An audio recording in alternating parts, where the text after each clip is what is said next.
औज़ुबिल्लाहि मिनश्शैतानिर्रजीम बिस्मिल्लाहिर्रहमानिर्रहीम।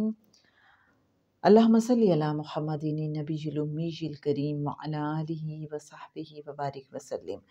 मोहतरम ख़वातीन व हज़रात, अस्सलामु अलैकुम। जनाब सैयद सरफराज अहमद शाह साहब की दिल की गहराइयों से निकली रूहानी गुफ्तगू फ़क्र के आदाब और इस्मे आज़म, ये चैप्टर आजकल हम आपके साथ शेयर कर रहे हैं और आज ये चैप्टर हम कर देंगे क्लोज़।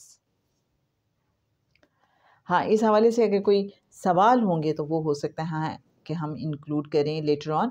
तो जनाब इसमें आज़म के हवाले से मज़ीद शाह साहब क्या फ़रमाते हैं, उन अस्माए मुबारका का ज़िक्र हो रहा था जो इसमें आज़म से करीब तर हैं, या बदीउल अजाइब बिल खैर या बदी, ये ज़िक्र भी बहुत जलाली है और इसमें आज़म के बहुत करीब है अपनी एफिशिएंसी में। इसमें आज़म से करीब होने से मुराद ये है कि इन अस्मा के ज़िक्र के असरात या इन्फ्लुएंस इसमें आज़म के असरात के बहुत करीब चला जाता है। यहाँ मैं आपसे गुजारिश करूँगा कि इन अस्मा को पढ़िएगा नहीं, क्योंकि आपको पता नहीं चलेगा कि आपकी बॉडी केमिस्ट्री क्या है, आपकी रूह का कंट्रोलिंग वर्ड क्या है, कौन से अस्मा आपके लिए कंपैटिबल हैं, कौन से न्यूट्रल और कौन से अनफेवरेबल हैं। मेरे अक़ीदे के लिहाज से ये जुर्म है कि मैं अल्लाह ताला की इबादत इसलिए करना शुरू कर दूँ कि मेरा कोई दुनियावी काम हो जाएगा। अगर पढ़ना है तो अल्लाह की मोहब्बत में पढ़िए कि ये मेरे रब ताला का नाम है। अगर इस मोहब्बत से पढ़ा तो बहुत कुछ हासिल हो जाएगा, बहुत कुछ पा जाएंगे।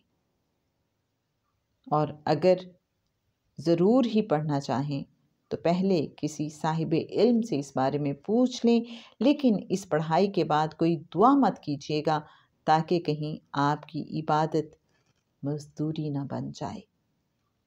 आप किसी जगह ईंटें उठाकर ऊपर की मंजिल पर पहुंचाते हैं, सारे दिन की मेहनत के बाद आपको 50 रुपये मुआवजा दे दिया जाता है।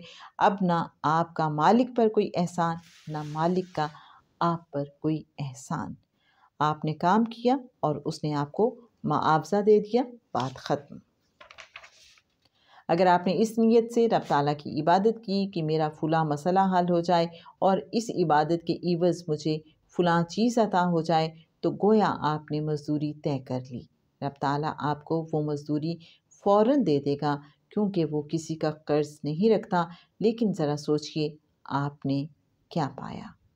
अगर रब ताला की मोहब्बत में उसे याद किया तो मज़दूरी छोड़ वो इनाम अता फ़रमाएगा जो हमेशा मज़दूरी से कहीं ज़्यादा होता है।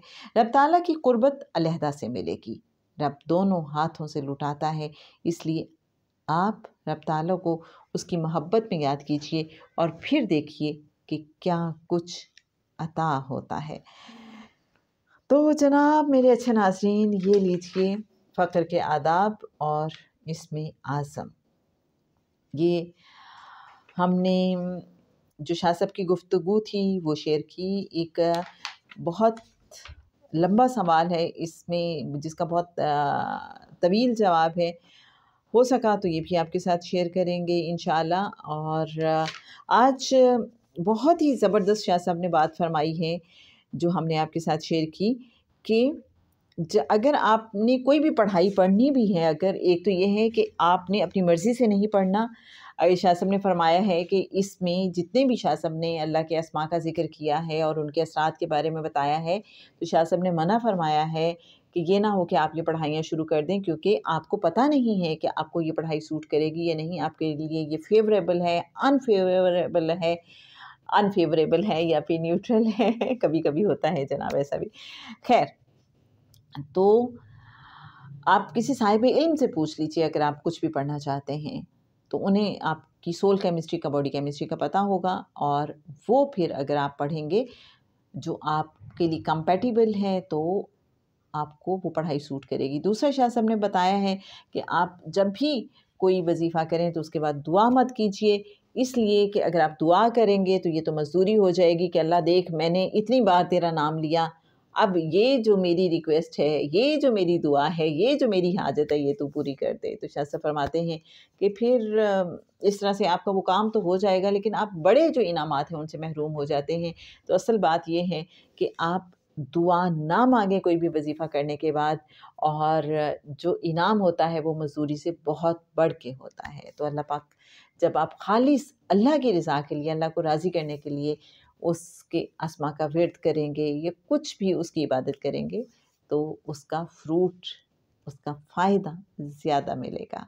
अल्लाह करीम हमें इखलास भी अता करे और अमल करने की तौफ़ीक भी अता फ़रमाए। जनाब रुखसाना बशीर आपसे इजाज़त चाहती हैं फ़क्र के आदाब और इसमें आज़म। हमने आपके साथ शेयर किया ये चैप्टर फ़कीर नगरी में से।